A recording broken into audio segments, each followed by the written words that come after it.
and welcome to On Sprue Review. My name's Violet Sun, and today I'm going to be taking a look at the Land Raider Spartan, a large vehicle miniature by Games Workshop for the Horus Heresy.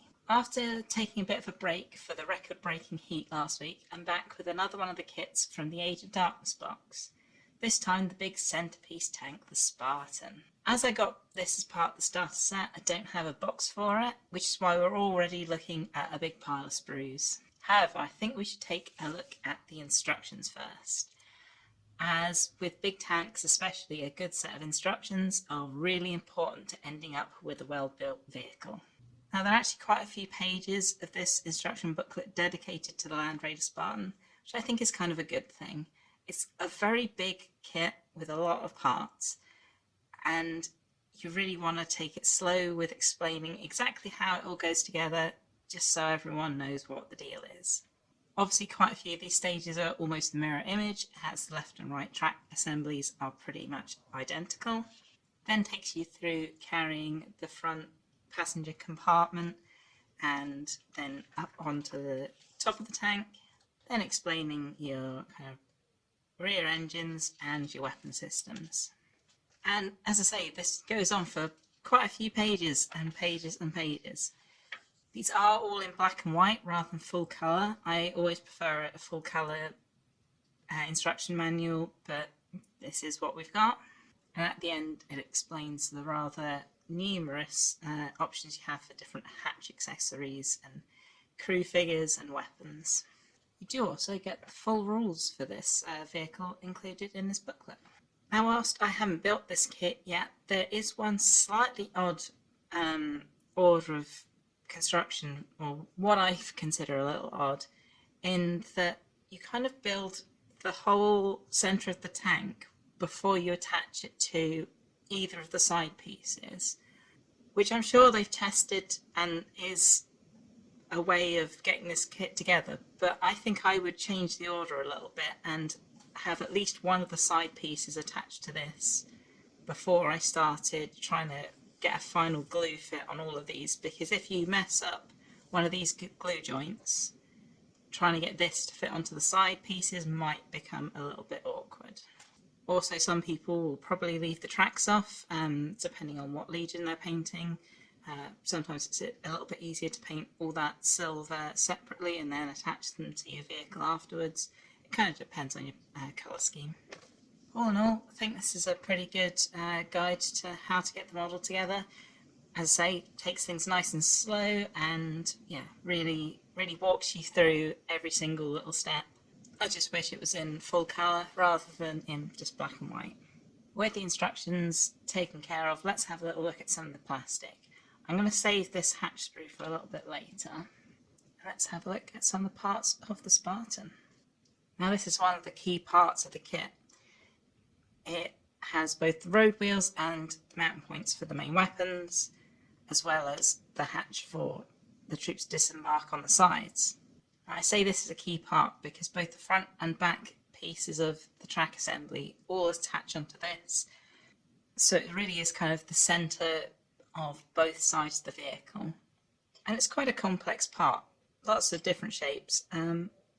I don't own one of the resin Land Raider Spartans, and it's always been a vehicle that's been out of my price range. But from what I can see from photographs, it's a really nice recreation of the detail that's found on the resin kit. And obviously this sprue has a second one that's just a mirror image of the first. The sprue also has the rear engine deck, which has a lot of ventilation. Obviously the big power pack of the Spartan needs a lot of cooling, which makes sense. Although I have just noticed I've nearly lost one of the little aerials that's attached here. Obviously it got a bit bashed about in the box, either before it got to me or since. It's been kicking around for a few weeks now, which is kind of one of the downsides of these big boxes full of tons of sprues, is stuff gets a little more damaged than if it were kind of more individually packed. There's also a couple more pieces for the engine on this sprue, including these exhausts, which I think look really nicely done. Normally this kind of perforated heat guard, the holes end up really oddly shaped or not very well formed, but the moulding seems to have been done in such a way that they actually look really good. The details are really nice and crisp, and even kind of when you get round onto the sides here, you can still see that they're kind of round, which is very impressive. And yeah, there's quite a few extra armour panels and pieces like that on this sprue. And yeah, they look good, nice and chunky, not too sunken in despite the thickness of the plastic, and nice big, easily seen rivets. I'm sure they'll be nice and easy to paint up. There's also a few of the track segments. I really like this designer track. It's very simple with this sort of big single pin and these huge track segments, but it's very reminiscent of the Rogue Trader Land Raider, which this is obviously modelled after. But I think I'm going to move on to look at a different sprue now. Now this is really the sprue that makes this specifically the Spartan tank. It has the really big front compartment where you can have loads of angry Terminators or Space Marines to come rushing out. And whilst there's probably not actually enough room inside this vehicle for the number of troops it supposedly carries, there is quite a lot of space. Got this large floor, which has the kind of detail that we've seen since the Rhino that came out in 3rd edition. This kind of slatted tread plate, and some really nicely detailed bulkheads for the insides with these nice Gothic shaped grills. That kind of Gothic imagery is less common on Horus Heresy era miniatures, but it still sneaks in there, even though it's more common in Warhammer 40,000. And there's some really nice details, like this little panel with all the buttons. I'm not one of the people that paints a lot of the interiors of their vehicles. I tend to just glue all the hatches shut and save myself a lot of work. But for the people that do, there's so much to do on this, and I'm sure people will make it look really nice. And the bulkhead on the other side, very similar detailing, just slightly different consoles rather than the one at the front. This sprue also contains the enormous assault ramp. This is a very similar piece to the main Land Raider kit, but this is even bigger and even heavier looking. And again, the interior detail is very reminiscent of both the Land Raider and Rhino kits. It's nice to see this kind of continuity through the different versions of these vehicles. And there's kind of more repeated motifs. These little round exhaust type pieces are quite common on Space Marine vehicles, although I think the Spartan's the only one to have quite so many of them. But it's nice to see these kind of like repeated details that really help tie a faction together and really help the vehicles all look similar but not the same. This sprue also has this kind of top flap piece that's part of the kind of a forward assault ramp. This piece is kind of in common with the standard Land Raider kit. Both this and the side doors can be replaced by resin ones that have been designed for the main Land Raider kit. It's kind of cool that they decided to make the design exactly interchangeable, because it means, that you can use the same sort of Legion upgrade kits to make your vehicles look a little more customized. Now this sprue and the one I'm going to take a look at afterwards share something in common, in that I think they have both been designed to actually build a Proteus Land Raider as well as this Land Raider Spartan. Which is why I think you get a few track links on one of the other Spartan sprues, rather than them all being on this one sprue. It might just have been a space saving thing, because there's not that much extra space here. But just from the layout of parts on these two sprues, I really think there's going to be a plastic Land Raider in the near future.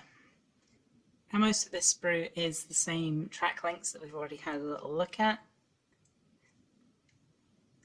It does also have kind of the bottom belly piece of the tank, and it's nice to see that they've kept the same amount of detail as the rest of the vehicle has, to a great degree, even though this part that, well, you're not really going to see. You also have the rearmost part of the engine pack, which is quite cool. I do like this sort of rounded design that it has. And like a lot of Imperial vehicles, this does have a lot of rivets. And they do sort of look pretty good, even ones when they're going around the curve, still quite rounded and not too smushed. Sprue also has some of the first weapon systems we've seen. In this case, a couple of las cannons and a couple of heavy flamers and heavy bolters. These are all for the little front turret right at the front of the vehicle. And one thing that I do think is good is that you do get kind of all three options all in this kit, rather than having to buy extra upgrade kits or do conversions. You do kind of get all of the options.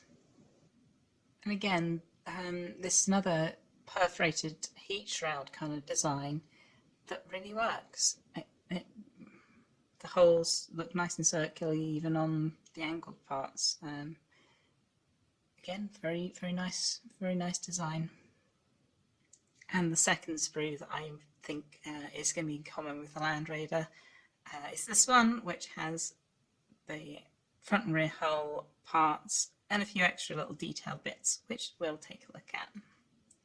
You get a couple of really nice detailing pieces, like this two-headed Imperial Eagle with the lightning bolts, and this Sons of Horus Eye of Horus.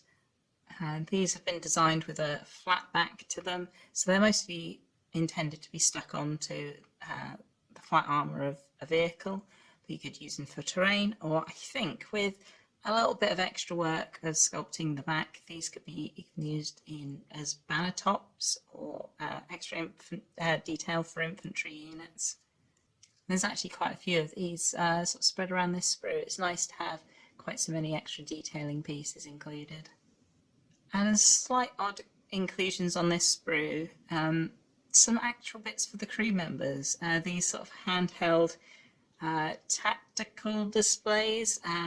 They do end up making the crew look like they're playing on their handheld game console of choice rather than partaking in the battle, but I quite like them. And they're really useful for detailing up people like consoles as well. You could make quite a nice master of signal, kind of surveying a battle plan with a piece like this.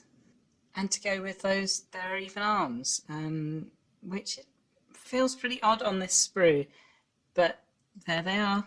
Some nice Mark II style plastic power armor arms. This sprue also contains the side doors, which, as I say, are exactly the same as the plastic Land Raider kit in overall dimensions, so it can be swapped out with resin upgrade ones that are compatible with that. And for those who think I might be a bit of a conspiracy theorist here, both of these sprues are marked Land Raider, whereas the one with the troop compartment is just marked Spartan. There's a couple of smaller sprues to take a look at before we're finished. Then have a little look at this one first, and this contains the las cannons. And these las cannons for the sponsons look really cool. Again, they're an homage to the original Land Raider. And whilst it's clear these are based on the original Land Raider, the detail is so improved. There's lots of extra detail, lots of little rivets and such that the originals didn't have, and everything is markedly crisper. But that's what 20 plus years of innovation will do to a manufacturing process. And there really is just a ton of detail, all these extra cables and such. If you really wanted to, you could spend hours just painting up all the little details on these las cannons. I think I will probably just treat them to some heavy dry brushing and washes and get a reasonable effect that way. But for those who are looking for a kit to do a lot of extra work on and maybe do something extra special as a kind of centerpiece for their army, there's a lot of detail on this. And then last but no means least, the hatch sprue. Now, I think this is going to be a common sprue that's going to be in things like the Rhino and the Predator tank, and I'm sure many of the other plastic kits that we're going to see coming up. And there's just a ton of options here. Not only are there loads of different hatches for different weapon systems to be attached to, but the weapons themselves. For instance, you got a nicely sculpted heavy bolter, matching heavy flamer, a nice multi-melter. You're not short on missile-based systems either, with both the Havoc launcher and the parts for a hunter-killer missile. Of course, it won't be a Space Marine vehicle without the option to strap even more bolt guns to it, and you have the options here for twin bolters, single bolters for the Rhino, and even combi weapon parts, so you can make a Volkite combi weapon, a combi melter, a combi flamer, and a combi plasma gun, which I think is just about every option you can have on a turret-mounted weapon.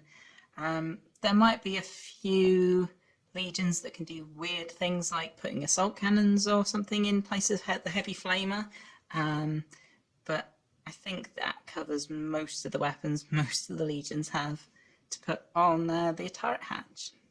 You also get a crewman to have stuck out at the top of one of the hatches, and this figure got quite a few people excited as it's the first time we've seen this kind of Mark II armour in plastic. I think quite a few people hoping we see a full squad box of figures in Mark II armour. I'd quite like to see that. There are quite a few legions that the Mark II armour really fits their style.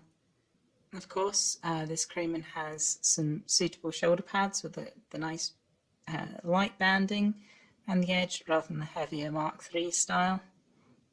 And you even get a selection of both helmeted and 2 bear heads, which is nice to see, depending on how shouty or well protected you want your tank commander to be. You also get quite a few ancillary accessories like the searchlight and parts for things like smoke launchers that do have important parts to play in the game, but aren't direct offensive weapon systems. So yeah, this sprue, really cool. I kind of hope that this sprue becomes available separately just because there's so many option pieces on it. Although I've got a feeling that if you're collecting an army for the Horus Heresy, you're going to end up with a box of these with a bunch of spare parts still on. Which is no bad thing because I'm sure with a little bit of work some of these combi weapon parts could be made to be used with normal infantry as well. And there's also a dozer blade. Now, I don't think this will actually really fit onto this kit, as obviously you've got the front assault ramp that would this would get in the way of it. And it's obviously more sized for a Rhino kit. So yeah, I've got the feeling this sprue is going to be in a lot of different kits. So yeah, that was my little look at the Land Raider Spartan. It's a bit of a mammoth of a kit. There's so many sprues, so many parts. And I have to say, even as a veteran model maker, this is a pretty intimidating kit. I've built, I think, 4 of the existing Land Raider kit, and that's a lot of work. And this is way, way beyond that. So many parts. But from what I've heard of other people building it, it goes together surprisingly well, and I can see from the instructions that it's been very well thought out. So I'm quite looking forward to being able to have a go and get this built up. Obviously, this is going to be part of my Imperial Fists Force for the Tale of Four Gamers series. Follow the progress that myself, Ian, Russell and Gary are making on our armies. I'll put a link up there. I think it's going to be a few more weeks before I get around to building this, as at the moment I haven't really got anything to transport around in it. I think we're going to be having a go at Zone Mortalis before taking to the open field. But I've got a feeling this tank in bright yellow is going to make quite the statement. I'm also hoping we see conversion kits to make this plastic version of the Spartan into some of the other variants, such as the Typhon tank with the really big siege gun on the front. Whether that be a plastic add-in sprue or a resin upgrade, I think that will still be much cheaper than the resin models that are currently on sale. If you've already got a Land Raider Spartan, and chances are if you've started a new Horus Heresy army with this box set, you will have. Let me know if you're thinking of doing any conversion work. And if not, I'd love to know what legion you're going to paint this up in. If you enjoyed watching me take a look at this kit, if you give the video a like, that really helps. There are a lot of other videos in a similar style already on my channel, and subscribing is the quickest way to get informed of new videos as they come out. Thank you very much for watching, and happy hobbying.